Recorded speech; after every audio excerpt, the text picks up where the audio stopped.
ஆண்டவராகிய இயேசு கிறிஸ்து நாமத்தில் இந்த காலை வேளையில் உங்கள் அனைவரையும் வாழ்த்துக்கிறேன். தேவஜனமே, இன்றைக்கி நம்ம பார்க்க போகிற தலைப்பு வேதாகமத்தில் உள்ள சாபங்களுக்கு நீங்களாக்கி வேதாகமத்தில் உள்ள ஆசீர்வாதங்களை பெறுவது எப்படி. வாசிக்கலாம்.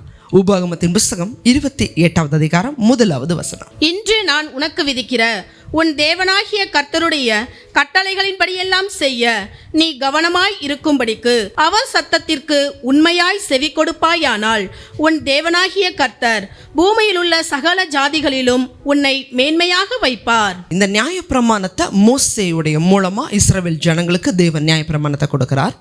இந்த நியாயப்பிரமாணத்தை ஜனங்களுக்கு கொடுக்கறதுக்கு முன்னாடி மனசாட்சியின் காலம், மனசாட்சியின் பிரகாரம் வாழ்ந்தாங்க. அதற்கு பிறகு மனுஷனுக்கு செம்மையாய் தோன்றுகிற வழிகள் உண்டு, அவைகளுடைய முடிவோ மரண வழிகள். அதனால தான் ஒரு மனுஷனுக்கு நன்மை தீமை எதுன்னு தெரியணும். தேவன் நம்ம நடுவில் உள்ள பரிசுத்தர். நம்ம நடுவில் ஒரு வாசம் பண்ணணும்னா கர்த்தருடைய சட்டத்திட்டத்தின்படி வாழணும். இந்த உலகத்தில் ஒரு மனுஷனை தேவன் உண்டாக்கினார், அந்த மனுஷனை ஆசீர்வதித்தார். ஆனால் அந்த மனிதனோ பாவம் செய்து இந்த உலகத்தில் தான் மேலே சாபத்தை, வியாதியை, மரணத்தை வருவித்து கொண்டதுனால அவர்களுக்கு தேவன் அவருடைய சட்டதிட்டங்களை கொடுத்தார். உபாகமம் 28:1 வாசிக்கிறோம், என்னுடைய கட்டளைகளின்படி கற்பனைகளின்படி செய்ய நீ கவனமாக இருக்கும்படிக்கு உண்மையாக செவி கொடுத்தா. இந்த பரிசுத்த வேதாகமத்தின்படி நடக்கிறதுக்கு நம்ம உண்மையாக ஆண்டவருக்கு கீழ்ப்படிஞ்சா இப்போ சொல்லப்படுகிற எல்லா ஆசீர்வாதங்களும் ஓம் மேலே உனக்கு பலிக்கும். இந்த உலகத்தில் இருக்கிற சகல ஜாதிகளை பார்க்கிலும் இந்த வசனத்தின்படி யார் நடக்கிறாங்களோ அவங்கள நான் மேன்மையாக வைப்பேன்னு சொல்லி 2வது வசனத்திலிருந்து 14வது வசனம் வரைக்கும் அடுத்தடுத்த ஆசீர்வாதங்களை நம்ம பார்க்குறோம். அதே 15வது வசனத்தை வாசிக்கலாம். இன்று நான் உனக்கு விதிக்கிற உன் தேவனாகிய கர்த்தருடைய எல்லா கற்பனைகளின்படியும் கட்டளைகளின்படியும் நடக்க கவனமாய் இருக்கிறதற்கு அவர் சத்தத்திற்கு செவிகொடாதே போவாயாகில் இப்பொழுது சொல்லப்படும் சாபங்கள் எல்லாம் உன்மேல் வந்து உனக்கு பலிக்கும். நீங்களும் நானும் ஆராதிக்கிற தேவன் அன்புள்ளவர் தான். ஆனால் இன்னொரு காரியமும் அவருக்கு உண்டு. இன்னைக்கு அநேகர் என்ன நினைக்கிறாங்க, ஆண்டவராக இயேசு கிறிஸ்து அன்புள்ளவர், மனது உருகுகிற தேவன், இரக்கம் செய்கிறவர், கிருபையுள்ளவர். அதனால் நம்ம என்ன செஞ்சாலும் மனம் போல வாழலாம், மனம் போல நடக்கலாம். இந்த உலகத்தாருக்கும் நமக்கும் எந்த வித்தியாசமே தெரியாமல் இன்னைக்கு அநேகர் உலகத்தாரை போலவே வாழுகிறார்கள். ஆனால் நீங்களும் நானும் ஆராதிக்கிற தேவன் பரிசுத்தமுள்ளவர். அவருடைய பிள்ளைகளை குறித்து அவருக்கு அதிக அக்கறை உண்டு. அதனால் நம்மளை சிருஷ்டித்த தேவன் எப்படியும் வாழட்டும் அப்படின்னு சொல்லி மனம் போல வாழும்படியா நம்மளை தேவன் நியமிக்கலை. இப்படித்தான் வாழணும்னு சட்டதிட்டங்களை கொடுத்தார். இந்த வசனத்தின்படி நீ உண்மையாக கீழ்ப்படிஞ்சா உனக்கு ஆசீர்வாதம்.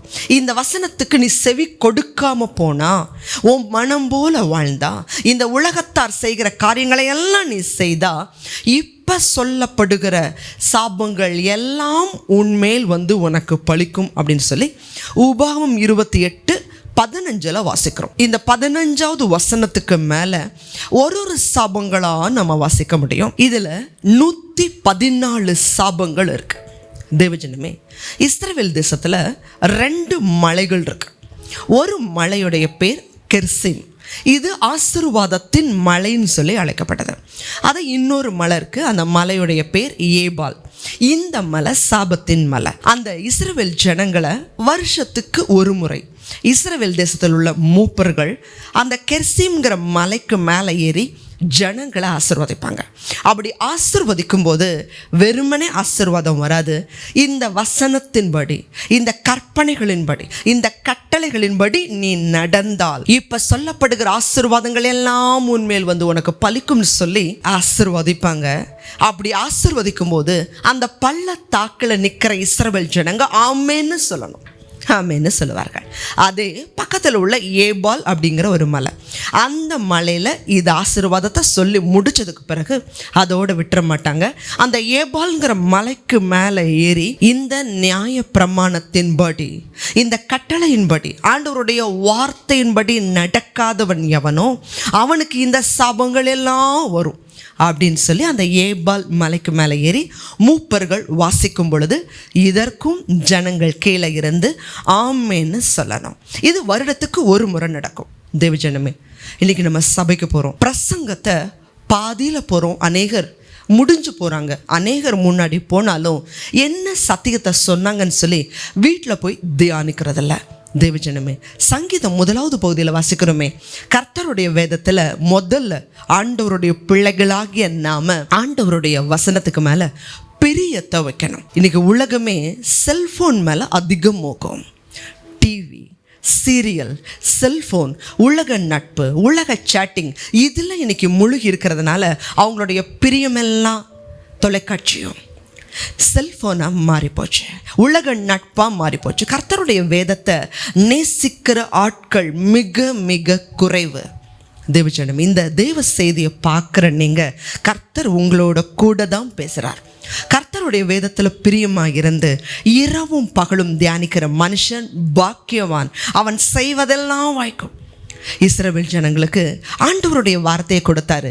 அவங்க எப்பெல்லாம் வாசிக்காம, அதை தியானிக்காம, அதுக்கு கீழ்ப்படியாம பாவத்தை செஞ்சாங்களோ, சத்துருக்களுடைய கையில தேவனே ஒப்பு கொடுத்தார். இஸ்ரவேலுடைய 12 கோத்திரங்கள் 2 பிரிஞ்சது. அசீரியர்களை கையில் தேவன் ஒப்பு கொடுத்தார். இன்னொரு யூதா ஜனங்களை எருசலேம் நேபுகாத்நேச்சாரோட கையில் ஒப்பு கொடுக்கிறார். மாறி மாறி சத்துருக்கள் கையில் ஒப்பு கொடுத்த ஆண்டவர் அவர்களை குறித்து ஆண்டவரே தான் பரிதபிச்சார். என் ஜனங்க அறிவில்லாமல் சங்காரம் ஆகிறார்களே.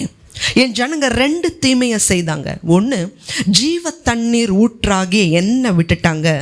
2வது, வெடிப்புள்ள தொட்டியை தங்களுக்கு தெரிந்து கொண்டாங்க. ஒரு பாத்திரம் நிரம்பி வழியணும்னா அதில் தண்ணி விழுந்துக்கிட்டே இருக்கணும். 2வது, அந்த பாத்திரத்தில் வெடிப்பு இல்லாமல், ஓட்டை இல்லாமல் இருக்கணும்.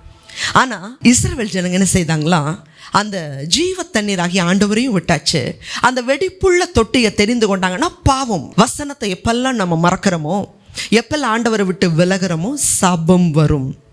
இந்த தெய்வ செய்தியை பார்க்குற நீங்கள் இன்றைக்கி அநேகர் ஜெபிக்கிறாங்க, ஆண்டவரே என்னை ஆசீர்வதிங்க. யார் யாரையும் ஆசீர்வதிக்கிறீங்க, எங்கள் சபையில் யார் யாரோ சாட்சி சொல்கிறாங்க, என்னையும் ஆசீர்வதிங்க அப்படின்னு ஆசை இருந்தால் மாத்திரம் பத்தாது. ஆசையோட கூட உங்கள் ஜெபத்தோட கூட இந்த வசனத்தை ஒவ்வொரு நாளும் நீங்கள் மனப்பாடம் பண்ண பழகுங்க, மனப்பாடம் பண்ணுங்க, இதை வாசிங்க, தியானிங்க. இந்த வார்த்தையில் ஜீவன் இருக்கு, இந்த வார்த்தையில் வளம் இருக்கு. இந்த வேதத்தை யாரெல்லாம் கை கொண்டாங்களோ அவங்க எல்லாமே உலகத்தில் மிகப்பெரிய இடத்துல தேவன் வைத்தார். அது ஆவிக்குரிய ஆசீர்வாதமாக இருக்கலாம், உலகத்திற்குரிய ஆசீர்வாதமாக இருக்கலாம். இதே மத்தேயு புத்தகத்தில் நம்ம வாசிக்கிறோம், நான் சொல்லிய இந்த வார்த்தையின்படி செய்கிறவன் எவனோ அவனை கண்மலையின் மேல் தன் வீட்டை கட்டின புத்தியுள்ள மனுஷனுக்கு ஒப்பிடுவேன். பெரும் மழை வரலாம், புயல் வரலாம், காற்றடிக்கலாம், ஆனால் அது மேலே மோதியும் அது விழவில்லை. இதே இந்த வார்த்தையின்படி செய்யாதவன் எவனோ மணலின் மேல் தன் வீட்டை கட்டின புத்தி இல்லாத மனுஷனுக்கு ஒப்பிடுவேன். ஒரு சின்ன பிரச்சனை வந்தால் கூட எப்படி காத்தடிச்சா, மழை பெஞ்சா மண்ணுக்கு மேலே கட்டின வீடு இடிஞ்சு போகுமோ, இந்த வசனத்துக்கு மேலே உங்கள் குடும்பம் இல்லைன்னா, இந்த வசனத்துக்கு மேலே உங்கள் வாழ்க்கை இல்லைன்னா, உலகத்தில் ஒரு சின்ன பிரச்சனை வந்தாலும் நம்மளால நிற்க முடியாது. இன்னைக்கு இந்த வேதாகமத்தில் உள்ள ஆசீர்வாதங்கள் எல்லாம் உங்கள் வாழ்க்கையில் வரணும்னு நீங்கள் விரும்புகிறீங்களா? இன்றைக்கி ஒப்பு கொடுங்க. ஆண்டவரே, இனிமேல் நான் டைம் இல்லைன்னு சொல்ல மாட்டேன். இந்த வேதத்தை நேரம் கிடைக்குதோ கிடைக்கலையோ, ஒரு நாளைக்கு 24 மணி நேரத்தை தேவன் கொடுத்துருக்கிறார். நியூஸ் பேப்பர் வாசிக்கிறோம், அரசியலுடைய அநேக காரியங்களை கேட்டு அதை குறித்து கருத்துக்களை சொல்லி கொண்டிருக்கிறோம். அரசியல், சினிமா, அவர்கள் இப்படி, இவங்க இப்படி. தேவஜனமே, இன்னைக்கு ஒரு மனுஷன் உலகம் முழுவதும் ஆதாயப்படுத்தினாலும் தன் ஜீவனை நஷ்டப்படுத்தினா அவனுக்கு லாபம் என்ன? உங்கள் ஆத்துமா விலையேறப்பட்டது. இந்த வசனத்தினால் உங்கள் இருதயத்தை நிரப்புங்க. இந்த வசனம் சகல ஆபத்துகளையும் உங்களை நடத்தும், சகல பிரச்சனைகளில் இருந்தும் உங்களை தப்புவிக்கும், சகல காரியங்களும் உங்களை மேன்மைப்படுத்தும். இந்த வசனத்தினால உங்கள் வாழ்க்கையும் உங்கள் குடும்பத்தை கட்டுங்க. தேவன் நிச்சயமாகவே இந்த வேதத்தில் உள்ள எல்லா ஆசீர்வாதங்களையும் உங்கள் மேல் வர பண்ணுவார்.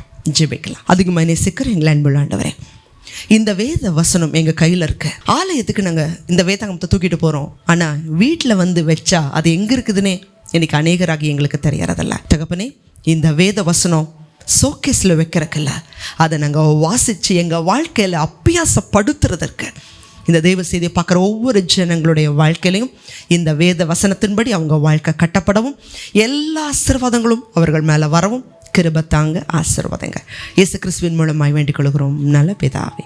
ஆமென். God bless you.